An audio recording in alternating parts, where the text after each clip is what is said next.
ride my train today. So we're going into the jungles of Adventureland. This is like a two-edged sword for these trains. It's where Walt's favorite attraction is located. Anybody get an idea what that was? Jungle Cruise, absolutely. And it's like a breath of fresh air for these locomotives to go back in the jungles because that's where they came from. They worked on a small railroad called the United Railways of Yucatan in Mexico. They pulled some passenger work, but most of the work was freight. And the freight contained sugar cane and hemp fibers. They would bring the hemp fibers from the jungles and transport them out to a port on the east coast of Mexico called Sisal, where they were manufactured into very strong rope that is now called Sisal rope. That's where it got its name. Put the name of the town on the side of the crates, and that's where the rope got its name from. We're going to be going for the first of our crossings here. This is the Adventureland crossing. This is where we bring our floats across for our parades. We are the railroad control on the movement of those floats to get lined up for parades. About 5 parades a day here. We're going to get to look at one of our hidden Mickeys here right after the crossing. It's on my right, your left. It's going to be on the ground here, right next to the signal tower.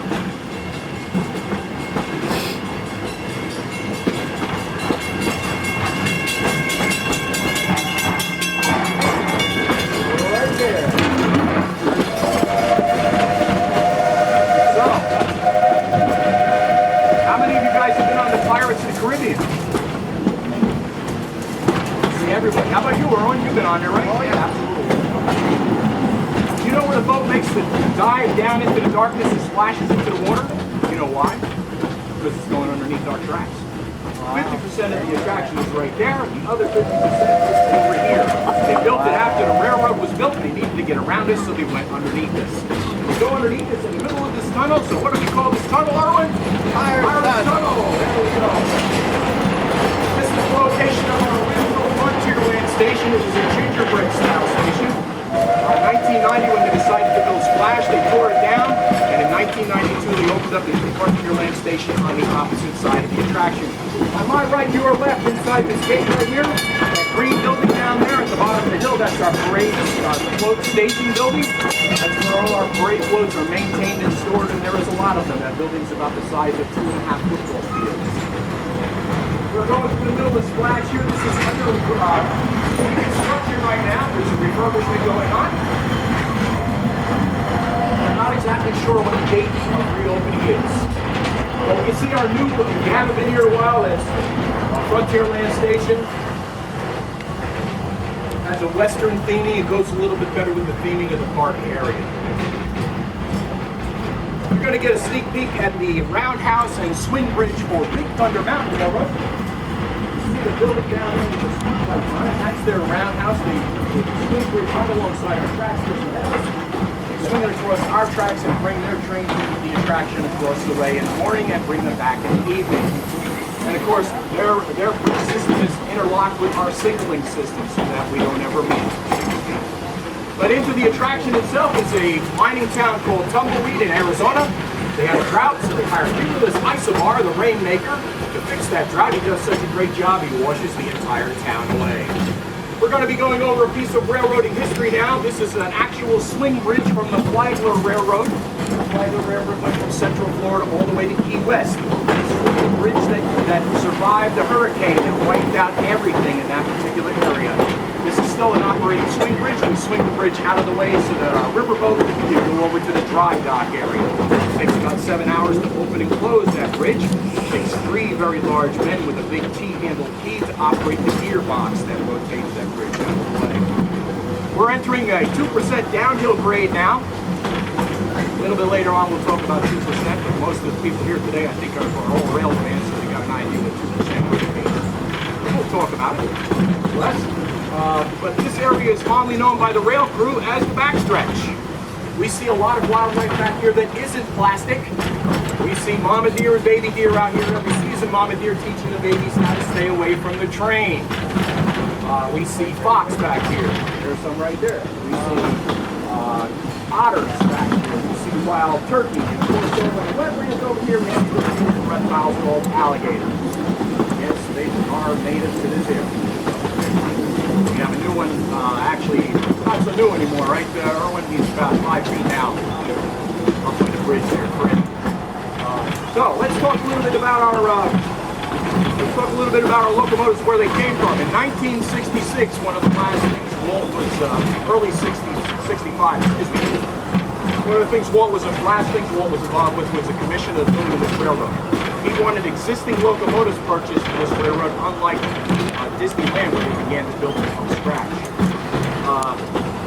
So they began a search, and they searched till 1969 and couldn't find anything in refurbishable condition.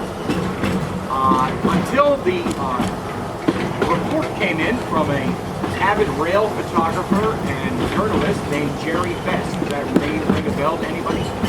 He took pictures, locomotive pictures for Trains magazine. He just happened to be on vacation in Mexico and just happened to stumble upon the rail yard, the bone yard of the United Railways of Yucatan, where he found a virtual Disneyland of all the locomotives just rusting away. He took some photographs of these locomotives and got some maintenance logs from the railroad and shipped that information up to a gentleman in California named Roger Brody. Roger Brody will become Walt's lifelong railroad buddy and the man behind the rebirth of our locomotives here and the locomotives in Disneyland. We're going to talk a lot about Roger a little bit later. The train that's pulling us is actually named for him. Roger hops on his team of Imagineers, hop on a plane, they fly to Mexico, they find the first 2 10-wheelers that we have, then they find the 440, and then they find the Mogul. Now that has to do with the wheel configurations of the different locomotives. We'll talk a little bit about that a little bit later in detail. In 1969, what do you think he paid for each one of those locomotives? They were in bad shape, so $10,000.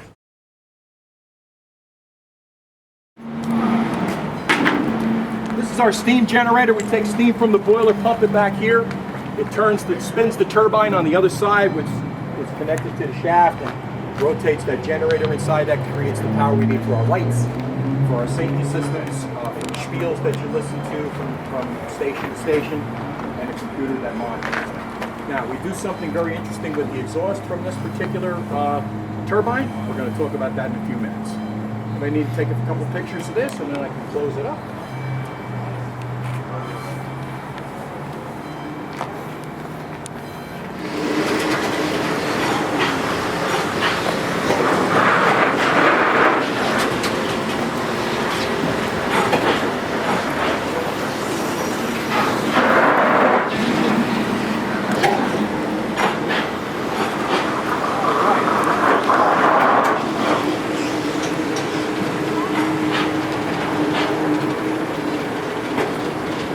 Even though I started the rear of the tender, for our non-rail suave guests, the tender is what we maybe refer to as the coal car, or that's where we keep the wood on these particular locomotives and the water, and this is the locomotive.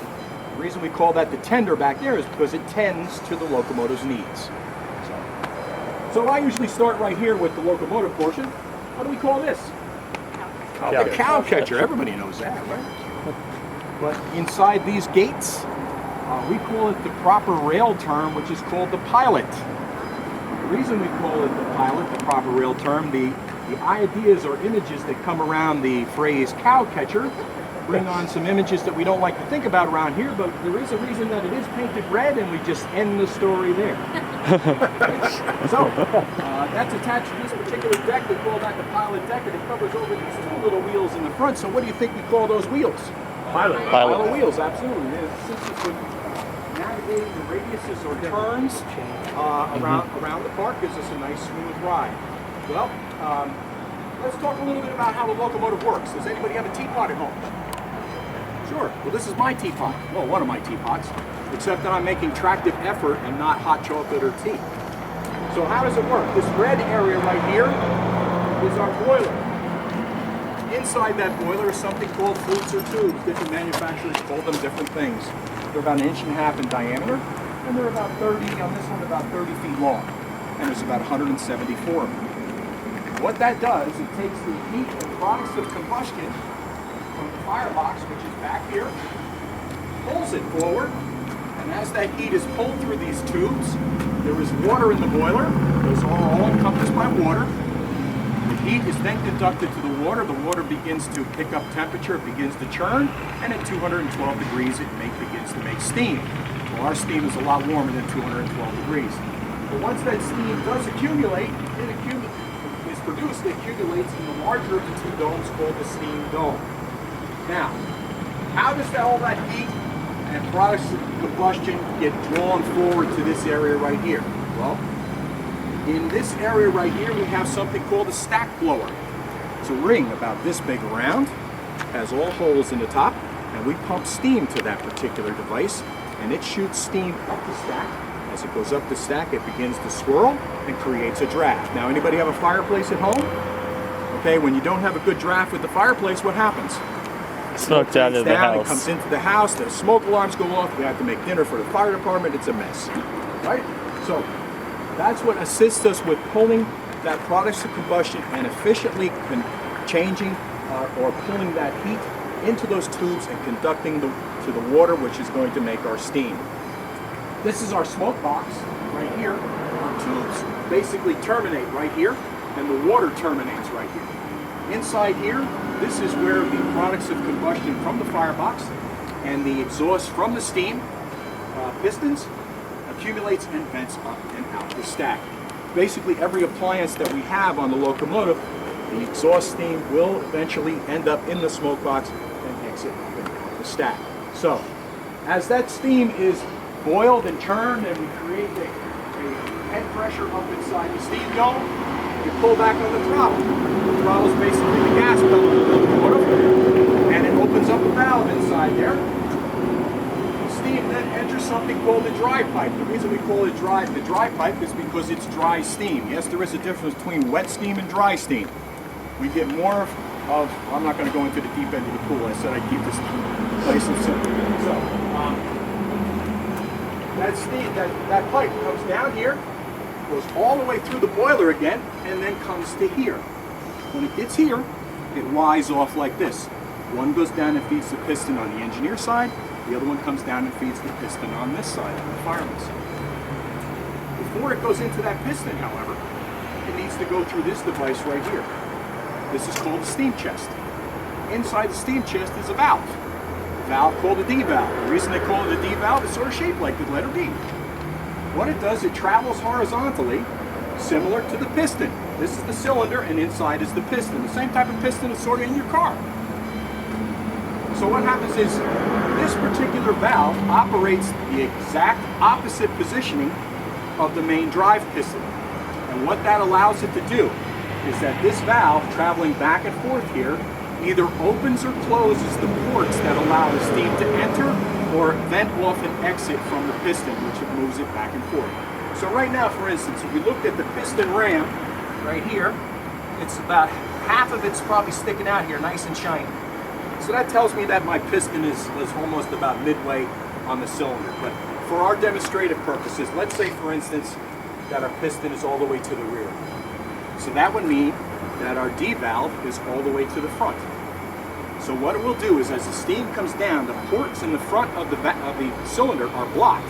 So the steam comes down, routes to the rear of this piston, pushes the piston forward. As it pushes it forward through the linkage, which is the Stephenson's linkage, which is the exact same linkage that Mr. Stephenson used in the 1800s for his invention of the steam locomotive, through this linkage will actually cause that piston, when pushing this piston forward, the D valve will come to the back. As it comes to the back, it allows this residual that's in the front to vent up and out of the stack, and then the next stroke will allow the steam to come in, hit the front of the piston, and push it backwards. So, sweetheart, let me see, my hands are nice and clean now. Can I borrow your hands just for a minute? Okay, most people think locomotives do this, okay? No, they do this. Remember this? In school? Wheels on a train go round and round and round and round. You done? You ready? Doing your Pilates today? All right. I love holding hands with good-looking women. So, by the way, you have a lovely daughter. That's basically how they work. And you'll see, for instance, that our main piston is attached to the main drive arm, and then this rod connects these two drive wheels together. So that rod is called the connecting Drive rod. So we have the drive rod, and the one that connects the other two in the back is the connecting rod. So you'll see my theory by you look at the location of the connecting rod and drive rod that's on this side. When we go around the other side, you'll see that they'll be in a different position. Okay? You'll also take a look at the ram on the piston. It will be exposed in a different locale. Now, let's talk about some of the appliances that we have here. The large black device right here is our piston pump. It's a two-action piston pump, two-stage. What we do is we pump steam into the top. The piston, there's two pistons that travel up and down, and it compresses air in the bottom, and the air is then stored in that large cylinder you see right underneath the fireman's seat, and we use that for the brakes. Okay? The smaller black device you see right there is an automatic oiler. Back in the period, the fireman's job was not only to keep this baby stoked, but to keep it oiled and greased. Sometimes they would do that obviously in the depot in between stops, and sometimes they would have to do it as the train was moving.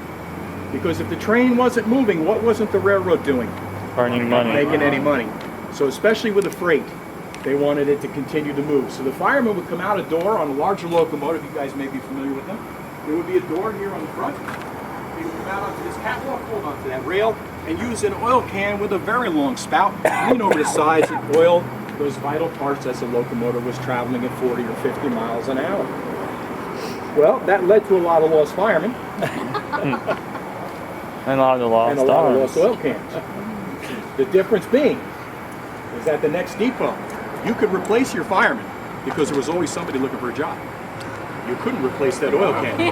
That's true.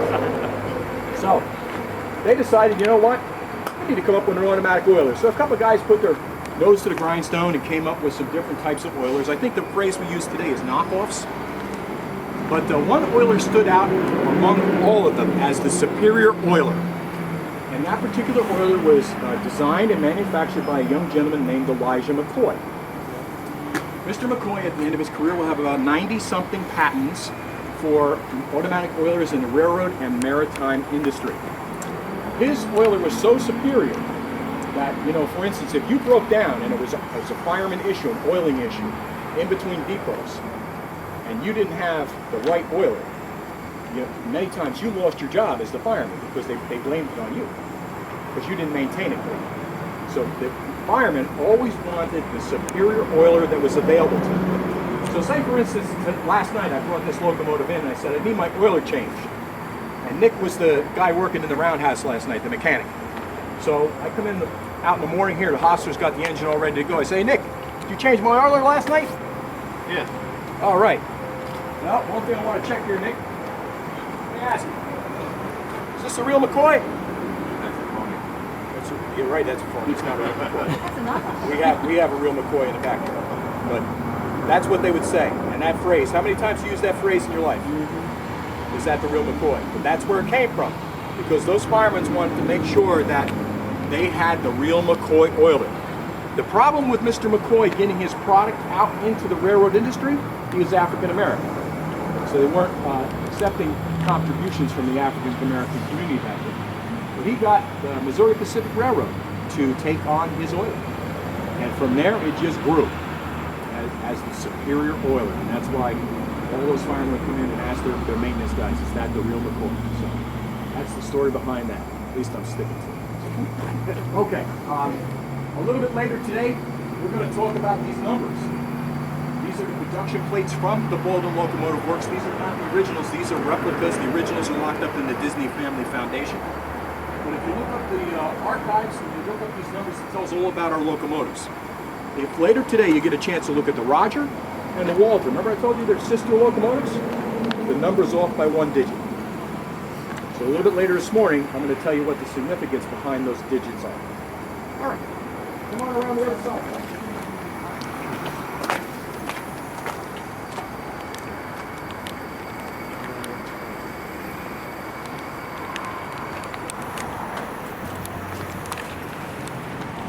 A little bit different device on this side than what we saw on the other side. This unit right here. Any idea what that might be?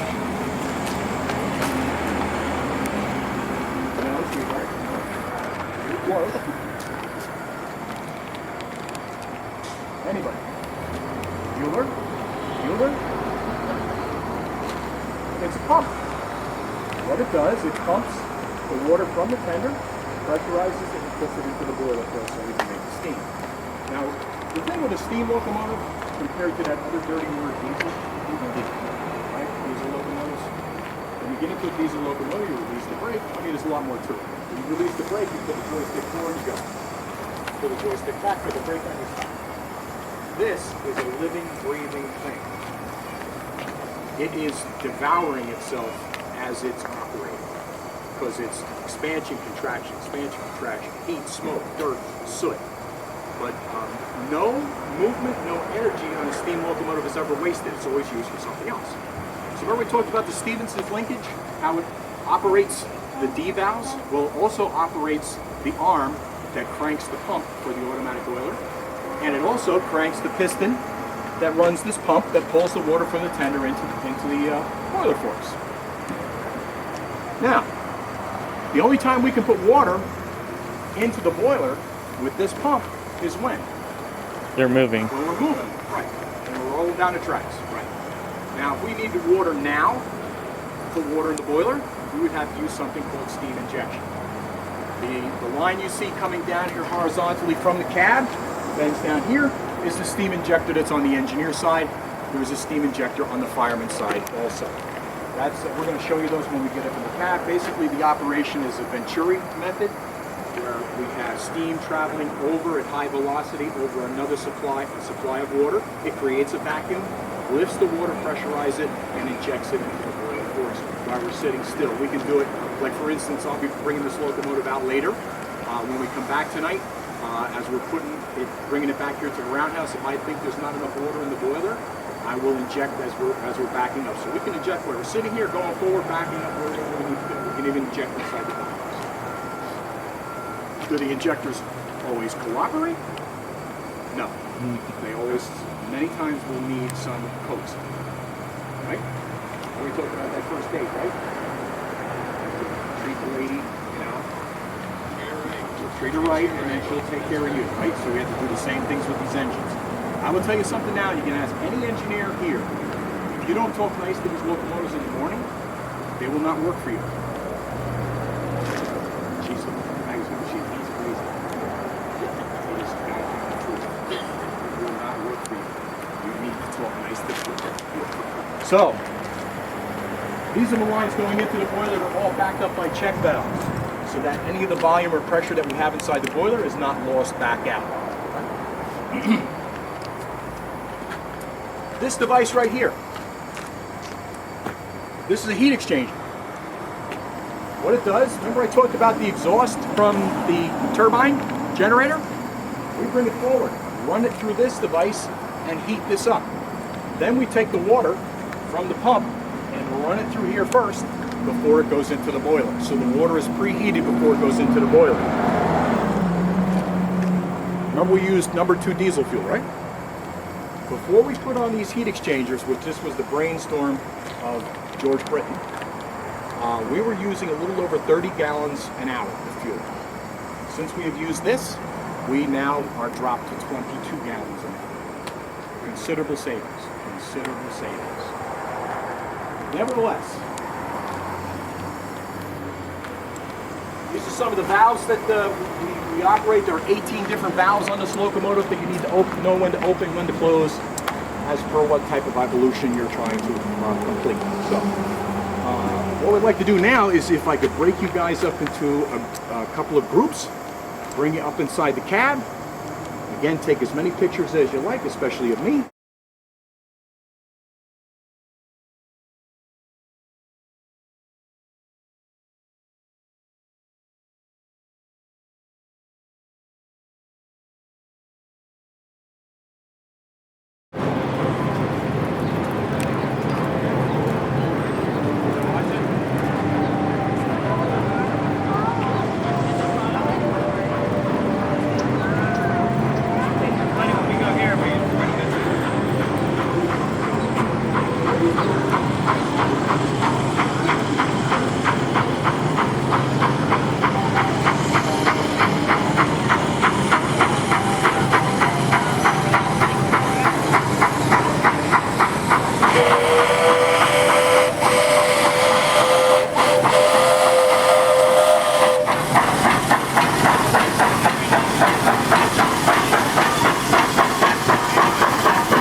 Fantasyland station. All passengers, please stand by to board. Monkeys, clowns, and acrobats, please report to the Big Top Supervisor.